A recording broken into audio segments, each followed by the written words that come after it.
Por mi parte, pronto sentí nacer en mí una antipatía hacia aquel animal. Era exactamente lo contrario de lo que había anticipado, pero sin que pueda decir cómo ni por qué, su marcado cariño por mí me disgustaba y me fatigaba. Gradualmente el sentimiento de disgusto y fatiga creció hasta alcanzar el umbral del odio. Evitaba encontrarme con el animal. Un resto de vergüenza y el recuerdo de mi crueldad de antaño me hacía evitar maltratarlo. Durante algunas semanas me abstuve de pegarle o hacerlo víctima de cualquier violencia, pero eventualmente llegué a mirarlo con inexpresable odio y huir en silencio de su detestable presencia, como si fuera una emanación de la peste.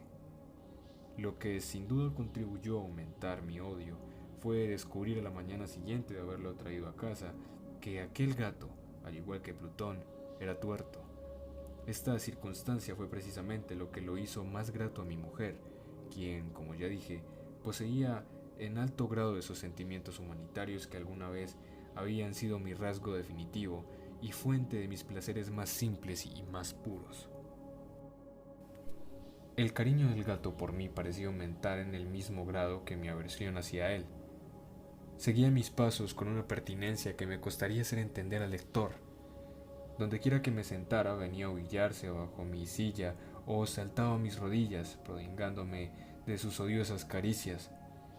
Si echaba a caminar, se metía entre mis pies amenazando con hacerme caer, o bien clavaba sus largas y afiladas uñas en mis ropas para poder trepar hasta mi pecho. En esos momentos, aunque ansiaba aniquilarlo de un solo golpe, me sentía paralizado por el recuerdo de mi primer crimen, pero, sobre todo, quiero confesarlo, por un espantoso temor al animal. Aquel temor no era precisamente miedo de un mal físico, y sin embargo me sería imposible definirlo de otra manera. Me siento casi avergonzado de reconocer, sí, aún en esta celda de criminales me siento casi avergonzado de reconocer que el terror, el espanto que aquel animal me inspiraba, era intensificado por una de las más insensatas quimeras que sería dada a concebir.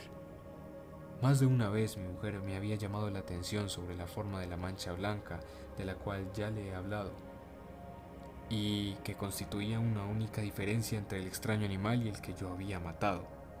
El lector recordará que esta mancha, aunque grande, me había parecido al principio de una forma indefinida, pero gradualmente, de manera tan imperceptible que mi razón luchó durante un largo tiempo por rechazarla como fantástica, la mancha fue asumiendo un contorno de rigurosa precisión.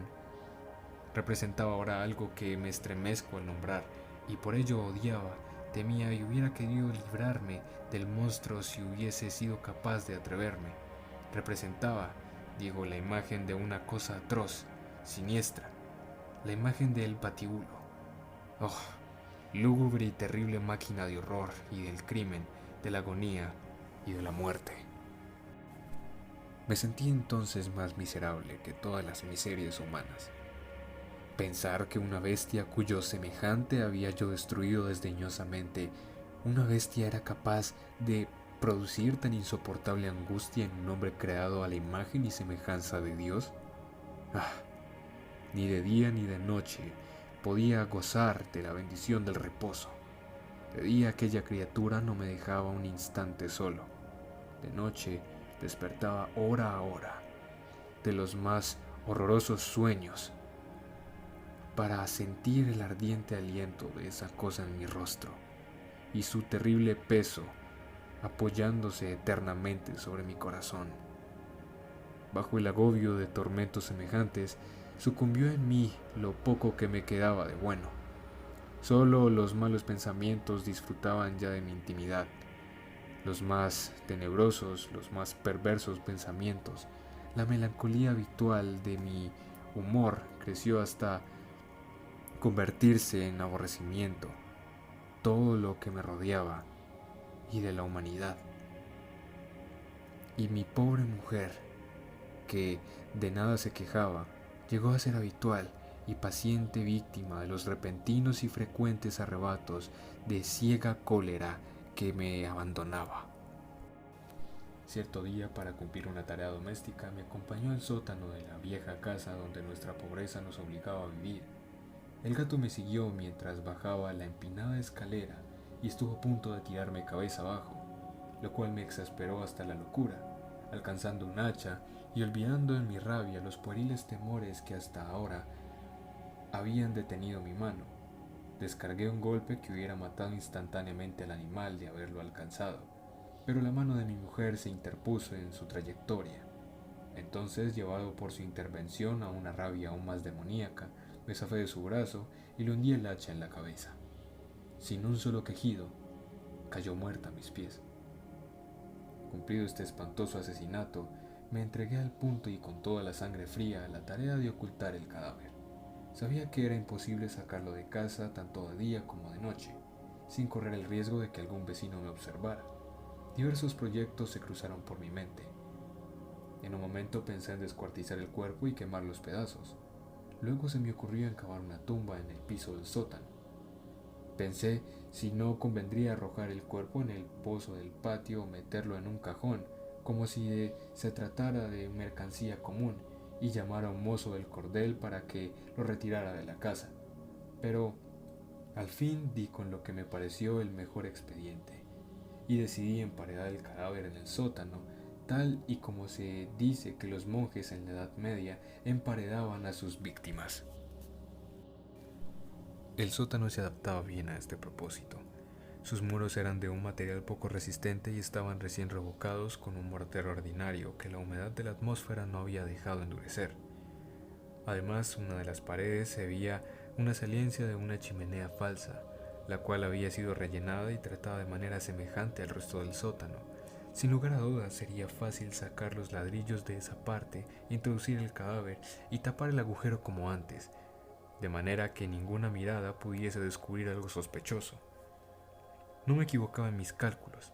Fácilmente saqué los ladrillos con ayuda de una palanca y luego de colocar cuidadosamente el cuerpo contra la pared interna, lo mantuve en esa posición mientras que aplicaba de nuevo la mampostería en su forma original. Después de preocuparme, argamasa, arena y cerda, preparé un enlucido para que no se distinguiera el anterior y revoqué cuidadosamente el nuevo enladrillado. Concluí la tarea. Me sentí seguro de que todo estaba bien. La pared no mostraba la menor señal de haber sido tocada. Había barrido hasta el menor fragmento de material en el suelo. Miré el entorno, triunfante, y me dije, aquí por lo menos no he trabajado en vano. Mi paso siguiente consistió en buscar a la bestia causante de tanta desgracia, pues al final me había decidido en matarla. Si en aquel momento el gato hubiera surgido ante mí, su destino hubiera quedado sellado, pero por lo visto el astuto animal, alarmado por la violencia de mi primer acceso de cólera, se cuidaba de aparecer mientras no cambiara mi humor.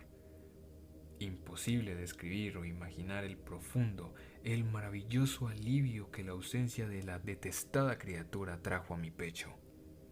No se presentó aquella noche, y sí, por primera vez desde su llegada a casa, pude dormir profunda y tranquilamente. Sí, pude dormir, aún con el peso del crimen sobre mi alma. Pasaron el segundo y el tercer día, y mi atormentador no volvía.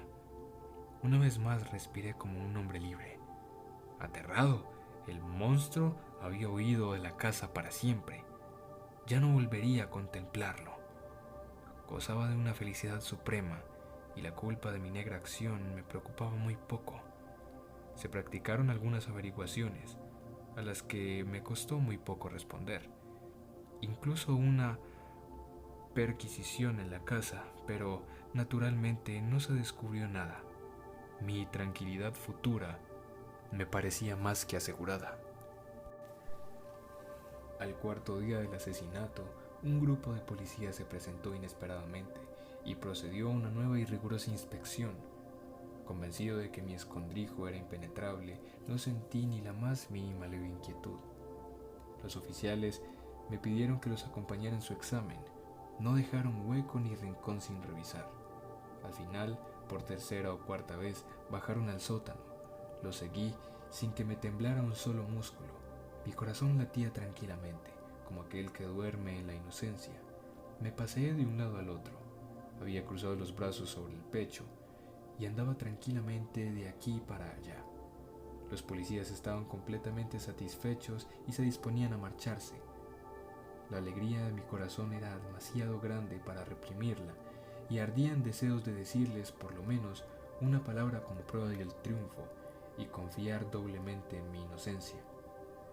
¿Caballeros? Por fin, cuando el grupo subía la escalera, me alegro mucho de haber disipado sus sospechas. Les deseo felicidad y un poco más de cortesía. Dicho sea de paso, caballeros, esta casa está muy bien construida.